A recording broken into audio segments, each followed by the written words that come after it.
আমি নিত্যানন্দ পাল গ্রামীণ হোমে থেকে বলছি। বন্ধুরা, আমার এই গ্রামীণ হোমে চ্যানেল দেখতে দেখতে প্রায় 3টে বছরের কাছাকাছি। আপনারা অনেক রোগ সম্বন্ধে ওষুধ সম্বন্ধে ভিডিও দেখেছেন, কোন রোগের ক্ষেত্রে কোন হোমিওপ্যাথি ওষুধ খাওয়া উচিত, সেবন করা উচিত। ঠিক সেইরূপ আজকের এই ভিডিওর মাধ্যমে আলোচনা করব যে শীতকালে যারা বয়স বার্ধক্যজনিত কারণে অর্থাৎ 40 বছরের ঊর্ধ্বে যারা চলে গেছেন, তাদের রক্ত চলাচল কমে গেছে। আর রক্ত চলাচল কমজনিত কারণে তারা সামান্য শীতটাকে মনে করছে প্রচুর পরিমাণে শীত, প্রচণ্ড শীতে কাঁপছেন। এছাড়া যারা অতিরিক্ত দিন রোগে ভুগতে ভুগতে শরীর ক্ষীণ হয়ে গেছে, রোগা হয়ে গেছে, রক্ত কমে গেছে, তাদেরও ঠিকমতো রক্ত চলাচল না হওয়া জনিত কারণে সামান্য শীতটাও তাদের কাছে ভীষণ কষ্টকর বা প্রচণ্ড শীত মনে হচ্ছে। তো আপনারা কিভাবে আপনার রক্ত চলাচলটাকে বৃদ্ধি করবেন এবং এই শীতে বা ঠান্ডায় কষ্ট কমিয়ে কিভাবে ঠান্ডাটাকে প্রতিরোধ করবেন, সেই সম্বন্ধে আজকের এই ভিডিওতে আলোচনা করব। হ্যাঁ বন্ধুরা, অবশ্যই করে ভিডিওটাকে প্রথম থেকে শেষ পর্যন্ত দেখুন, উপকারে লাগবে। ঘরোয়া উপায় সহ 1 থেকে 2 প্রকার হোমিওপ্যাথি ঔষধ সম্বন্ধে আলোচনা করব। তবে হোমিওপ্যাথি ওষুধগুলো তারাই ব্যবহার করবেন যদি লক্ষণ মেলে। অবশ্যই করে ঘরোয়া উপায় মানে ঘরোয়া যে বৈজ্ঞানিক পদ্ধতিগুলো সম্বন্ধে আলোচনা করব, সেই পদ্ধতিগুলোকে আগে অবলম্বন করবেন, এটাই আমাদের অনুরোধ থাকলো। কারণ এখানে তথ্যমূলক অভিজ্ঞতা ছাড়া ফ্যাক্ট ভিডিও আমরা বানাই না। কারণ মানুষের উপকারে লাগবে সেরকম উদ্দেশ্য করি, মানুষের সেবামূলক চিন্তাভাবনা করে আমরা কিন্তু এই চ্যানেলটাকে খুলেছি। যাই হোক, আপনাদের উপকারে লাগলে নিজেকে ধন্য বলে মনে করবো। আসুন, যেটা আমাদের আজকের মূল বিষয়বস্তু, সেটা হচ্ছে এই শীতকালে যে যারা ঠান্ডা প্রতিরোধ করতে পারছেন না, ঠান্ডায় ভীষণভাবে কষ্ট পাচ্ছেন, তাদের জন্য। অনেকে আছেন যে এই যে শীতকালে যে ঠান্ডা কষ্ট পাচ্ছেন, শুধু মোটা পোশাক পরে যাচ্ছেন। মোটা পোশাক অবশ্যই করে আমাদের পরতে হবে, যাতে করে শরীরটা গরম থাকে, বাইরে ঠান্ডা প্রতিরোধ হয়, সেটা যেন সুতির হয়, এদিকে খেয়াল রাখতে হবে। ঠান্ডা যখন প্রতিরোধ করবে তখন হাত পা অত সহজে ঠান্ডা হবে না, আর শরীরটাও নিজে থেকে তাপ তৈরি করতে শুরু করবে। কিন্তু বন্ধুরা, এই যে শীতকালে যে অতিরিক্ত যে ঠান্ডা বা ঠান্ডা যে আপনি প্রতিরোধ করতে পারেন না, এর কিন্তু 3টে বৈজ্ঞানিক ব্যাখ্যা আছে। তো আসুন, ধাপে ধাপে সেগুলো সম্বন্ধে আলোচনা করব। শেষের দিকে আলোচনা করব আপনার ঘরোয়া উপায় এবং হোমিওপ্যাথি ঔষধ। তাহলে এবারে আসি যে শীতকালে নিজেকে গরম রাখার জন্য প্রথম যে উপায়টা, শরীরের ভিতরের তাপ কারখানা চালু করুন। দিলে কী হবে, আমাদের শরীর নিজে থেকে তাপ তৈরি করতে শুরু করবে। কিন্তু শীতের রক্ত চলাচল কম গেলেই তাপ হাত পা পর্যন্ত কিন্তু পৌঁছায় না। তাহলে ঘরোয়া বৈজ্ঞানিক কাজ কি করতে হবে, সকালে ঘুম থেকে উঠে হালকা কুসুম অর্থাৎ গরম জল, উষ্ণ গরম জল যাকে বলে, 1 গ্লাস আপনি অবশ্যই করে পান করবেন। 5 মিনিট পর কি করবেন, হাত পা যে নাড়াচাড়া অর্থাৎ পাটাকে খেলিয়ে দেবেন, এইভাবে টানবেন আবার ছাড়বেন, এভাবে টানবেন আবার ছাড়বেন। এই দোলাদুলি করবেন সেটা ঠিকই আছে, কিন্তু পাটাকে সোজা করবেন। চেয়ারে বসলেন কি বিছানায় বসলেন, পাটাকে মেলিয়ে দিলেন, পাটাকে এইভাবে করবেন আবার এইভাবে ছাড়বেন, এভাবে করবেন এভাবে ছাড়বেন। যাই হোক, এটা করলে দেখবেন আপনার রক্ত চলাচল বৃদ্ধি হবে। আপনার হাঁটুতে যদি ব্যথা থাকে সে ব্যথাও কমে যাবে। হাঁটুর ব্যায়ামটা কিন্তু খুব ভালো, এই রকম ধরনের বিছানায় বসে বসে করা যায়। একটু শুধুমাত্র সময় দরকার, আর নিজের যে মানসিক ইচ্ছা সেটাই দরকার। বিজ্ঞান কি বলে, যে রক্ত চলাচল বাড়লে শরীরের ভেতরে যে তাপ বাইরে ছড়ায়, হাত পা ঠান্ডা থাকে না, এটা সকলেই জানে আপাতত কম বেশি। দ্বিতীয় যে বৈজ্ঞানিক উপায়, খাবার দিয়ে শরীর গরম অবশ্যই রাখা যায়। পুষ্টিকর খাবার, ভিতর থেকে যদি আমরা পুষ্টিকর খাবার খাই, তাহলে শরীরে কিন্তু তাপমাত্রা তৈরি করা যায়। শুধু যে শীতে বেশি খেলে হবে তা নয়, সঠিক খাবার খেলেই তবে শরীরটাকে অবশ্যই করে তাপ নিয়ন্ত্রণের যোগ্য করে তোলা যায়। যেমন সকালে আদা গুড় সঙ্গে যদি মধু অল্প মিশিয়ে খেতে পারেন, তাহলে কিন্তু দেখবেন আপনার শরীরের মধ্যে একটা প্রতিরোধ ক্ষমতা গড়ে উঠবে, শরীর গরম থাকবে আর শীত নিয়ন্ত্রণ করতে পারবে। দুপুরে ডাল, রসুন এবং সর্ষের তেল মালিশ করুন হাতে পায়ে, আর ডাল আবার ভাতের সঙ্গে 2 কোয়া করে রসুন খান, দেখবেন আপনার শরীরটা কিন্তু খুব দারুণভাবে গরম থাকবে। রাত্রে করে রুটি খাবেন, হালকা ঝোল খাবেন, ভাত খাবেন না, কারণ রাত্রে করে হালকা খাবার খাওয়াটাই সব থেকে ভালো। কারণ রাত্রে আমরা অক্সিজেন কম পাই, যদি অতিরিক্ত ভারী খাবার খাই সেখানে কিন্তু খাবার হজম করতে দেরি হবে। বিজ্ঞান কি বলে, আদা রসুন রক্তনালী খুলে দেয়, দেহে তাপ উৎপাদন বাড়ায়, যার ফলে শীতটা কম লাগে। বিশেষ করে এই শীতকালে যারা ফ্রিজের খাবার খান, অতিরিক্ত ঠান্ডা জল খান, ঠান্ডাকে এড়িয়ে চলবেন আর ফ্রিজের খাবারগুলো খাবেন না। এবার আসি 3 নম্বর উপায়, বৈজ্ঞানিক যে 3 নম্বর উপায় বিজ্ঞানসম্মতভাবে। ভুলভাবে যদি আপনি জামা কাপড় পরেন, তাহলে কিন্তু সেখানে তাপ উৎপন্ন হবে না, শীত প্রতিরোধ করতে পারবেন না। একটা মোটা সোয়েটার অনেক সময় কাজ করে না, কিন্তু সামান্য পাতলা জামা কাপড় কিন্তু কাজ করে।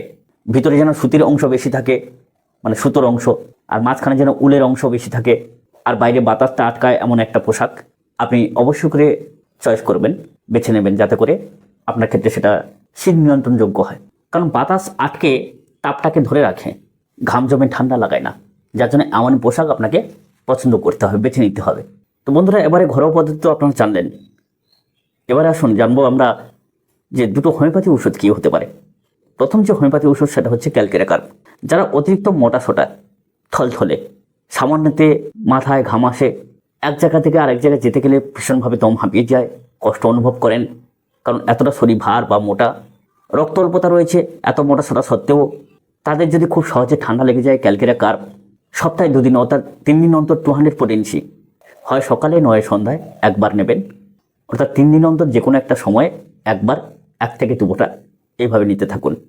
দিলে কী হবে, আপনার যে ঠান্ডা সহ্য হচ্ছে না, শরীর যে দুর্বল আছে, শীতটা আপনাকে ভীষণভাবে কষ্ট দিচ্ছে, বারবার যে ঠান্ডা লেগে যাচ্ছে, সেটাকে আপনি প্রতিরোধ করতে পারবেন। দ্বিতীয় ওষুধ যেটা, সেটা হচ্ছে সাইলেশিয়া।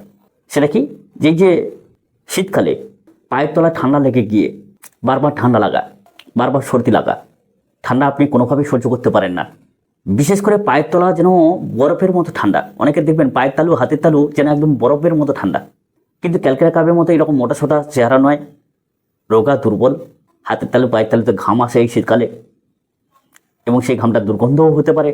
যদি এমনই হয় পায়ের তালু হাতের তালু ঘাম আসছে না, যে কোনো একটা লক্ষণ আপনি বিশেষ করে পাচ্ছেন যে পায়ের তলা বরফের মতো ঠান্ডা আর হাতের তালু বরফের মতো ঠান্ডা, অবশ্যই করে সেখানে কিন্তু সাইলেশিয়া দারুণভাবে কাজ করে। তাহলে কীভাবে নেবেন?